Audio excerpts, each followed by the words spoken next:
Hey Mystics, this past weekend I was exhibiting at the MeWe Fair in Lynnwood, Washington, which is just north of Seattle. I was met with a couple of brand new practitioners who want to start a business, but fear any kind of destructive chaos from their unsupportive family and community. I understand. Even as a creative, I get it. Metaphysical practitioners who want to start a business without family or community support deserve to pursue their dreams without the fear of community backlash. This is why I'd like to share a few ways creative mystics can protect themselves when thinking about opening a business. Number one, be careful about what information you share online and with whom. Avoid sharing any personal information such as your home address or your phone number. Consider creating a Google number, it's free, to be reached by and place that on your website or social media pages. After college, I feared starting my own business, mainly because I grew up in a dysfunctional family with my mother being a narcissist. And if you have ever lived with a narcissist, you'll know the emotional pain they can inflict. But it doesn't stop there, does it? They get bored easily. So they take time to sit and think about what havoc they can wreak in somebody else's life. Literally, making life hell for someone is sport for them. I was in a complicated relationship with my parents in my 20s because, well, as her kid, I wanted to be accepted by my mother. I wanted her to be proud of me. So when I bought my first domain back in the late 90s, it was for a whopping $150. I had developed my first website featuring my art portfolio. It was a beautiful gallery that I had designed and coded myself. And after seeing my new site, my art friends wanted one too. During the complicated off again, on again relationship with my parents, I shared the URL. Bad move. And when I finally gave into the pain of not starting my business, I shared my new line of illustrations called the Calligraphy Path. Then I bought that domain name and hooked it into my original domain. This allowed anyone, including my parents, to follow the crumb trail. Again, bad move. Why? I was giving her data to use against me. And of course, what mother would do that to her kid? Mine would. One by one, shops decided to stop doing business with me. And I couldn't understand why. So I felt into the energy and realized what she had done. She had called all the stores I had listed on my website that sold my note cards and my prints and told them I was crazy.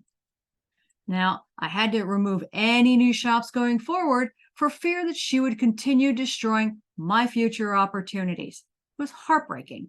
This leads me to number two, create a pseudonym or a pen name to protect your business. If you're a creative mystic who often faces unique challenges in sharing your beliefs and practices, I get it. This can be especially important for those who work often with topics that are considered to be taboo or too controversial. And believe me, in the South, that doesn't come back around to our Lord and Savior Jesus Christ is heresy. When I was opening the spiritual closet door, I wanted the freedom to play without being encumbered by the fear of judgment. Loving graphics and iconography, I was immediately drawn to sigils. And it so happens that in the past few lives, I was a symbol designer. Using the word sigil in my pen name, I created a new Instagram account called Sigil Magic Goddess. My pen name gave me control to share as much as I wanted about myself without concern how others would react and without the fear of reputation ruin. By using a pseudonym, creative mystics can create a safe space for themselves and their clients to explore their spirituality without fear of judgment or reprisal. A few more benefits to using a pseudonym is to help protect your privacy and safety. A pseudonym can help create a more professional image for your business. It can also help separate your personal and professional life. A pseudonym can give you the freedom to be more creative with your branding and marketing. You can choose a name that is unique and memorable and that reflects your personal style. Now, remember, if you're just starting out, you don't have to stick with it for the rest of your life, for your business career or anything. Just when I started out, it was a safe way for me to do that. And then later on, I realized that as I was pivoting my business to focus on helping metaphysical practitioners and creative mystics, then I needed to choose a new business name, because as an intuitive business guide, I do much more than just sigils. So CoCreate Magick really helped to bring that to life. Remember that you don't have to stick with the first pen name that you choose. All right. This is just to get you comfortable. If you are considering using a pseudonym for your metaphysical business, here are a few tips. Choose a name that is relevant to your business. This name should be something that potential clients can easily understand and remember. Choose a name that is unique. You want your name to stand out from the competition. Choose a name that is easy to pronounce and spell. You don't want people having trouble finding you online or remembering your name. And then make sure that your name is available. You can do a trademark search to make sure that name isn't already in use. Once you have chosen a pseudonym, be sure to use it consistently across all of your marketing materials and online platforms. This will help create a cohesive brand for your business. I want to touch on photos. Typically, I advise folks to get their Cameo photo online and on their website. This is one of those branding activities that helps create an immediate relationship with potential clients. Putting a face to a name reinforces credibility and builds trust. And I would still advise this. Even if you're using a pen name, you can still remain anonymous. And here's how. Use a different photo of yourself and rename it under your new pen name. Make it a brand new headshot if you need to. Keep that headshot exclusively for your pseudonym. That way, if your crazy family decides to match your photo in Google, your new headshot won't come up in the new results. This way, you can keep your privacy tight. Number 3, set clear boundaries between your personal and your professional life, especially when you're working from home or in a small community. This means establishing regular working hours, taking breaks, and saying no to clients when you need to. I remember when we were doing trade shows and festivals with our leatherwork and gifts, customers would ask if they could come to our house to smell our leather. I'm like, no, they were aghast. But why not, they'd ask? Because it's my home. I had other local customers drop by my front door asking me if they could pick up a pack of calligraphy pet cards. I was like, I just rolled out of my bed. I haven't brushed my teeth. I haven't changed. I've got bedhead. No, can we, I don't know, maybe connect later on today and we'll find a time that's convenient for both of us and we'll hook up then and make the exchange?